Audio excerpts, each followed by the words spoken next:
4 మండలాలు 4 మున్సిపాలిటీలు ఉన్నాయి. అందరికీ కూడా నేనే స్వయంగా ఇల్లు అందించాలనే ఉద్దేశంతో ఒక మంచి కార్యక్రమాన్ని ఈరోజు పేదరికం ఉన్నంత కాలం సంవత్సరం ఇల్లు ఇచ్చే కార్యక్రమాన్ని కాంగ్రెస్ పార్టీ నిరంతరం కొనసాగిస్తాము. పేదోనికి ఇల్లు ఎంతమంది లేవో ఈ రాష్ట్రంలో, ఈ నియోజకవర్గంలో అంతమందికి ఇల్లు ఇచ్చే బాధ్యత, సంవత్సరానికి 4,000 ఇల్లు ఇచ్చే బాధ్యత, ఈ 5 ఏళ్లలో 20,000 ఇల్లు ఇచ్చే బాధ్యత నాదే అని చెప్పి కూడా ఈ సందర్భంగా మీకు మనవి చేస్తున్నా. మీరు కట్టుకోకపోతే లెక్కనేమో ఉంటుంది, మీరు ఇంట్లోకి పోరు.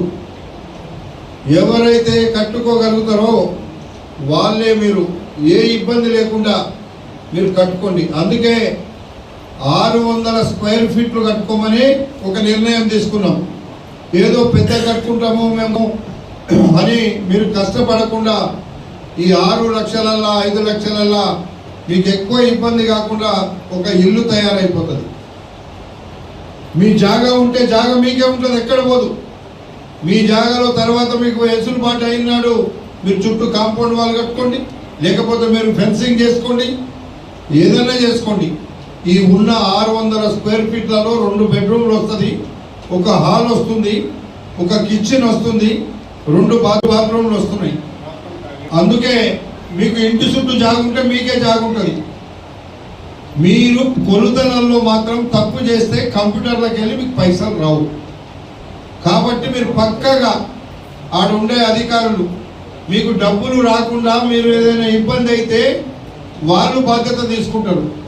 ఆయన వచ్చి కొలిసినప్పుడు మీరు అరే నా జాగా పక్కకుంది కదా, నాకెందుకు, నేనే కట్టుకుంటా, నేనే కదా పైసలు పెడతానని అంటారు ఎవరైనా. కానీ అది మీకు 6 లక్షలు ఇవ్వడానికో 5 లక్షలు ఇవ్వడానికో ఆ కంప్యూటరు తీసుకోదు, అది ఫిక్స్ చేసి పెట్టిండ్రు. అందుకే స్క్వేర్ ఫీట్ల ఇల్లు మళ్ళీ మీకు మెట్లు అలాగ వస్తున్నాయి, మీకు మీద సజ్జలు అలాగ వస్తున్నాయి. మీకు ఆ జాగా పోనీయండి. మీకు అది నాకు ఫోన్ చేస్తే బాధ లేదు, కానీ పని మాత్రం పూర్తి కావాలి.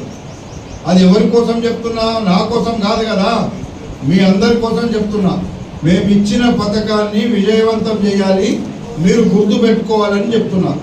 అందుకోసమే మీ అందరూ కూడా ఈ నెంబర్లు ఇబ్బంది ఉన్నప్పుడు మాత్రమే చేయండి.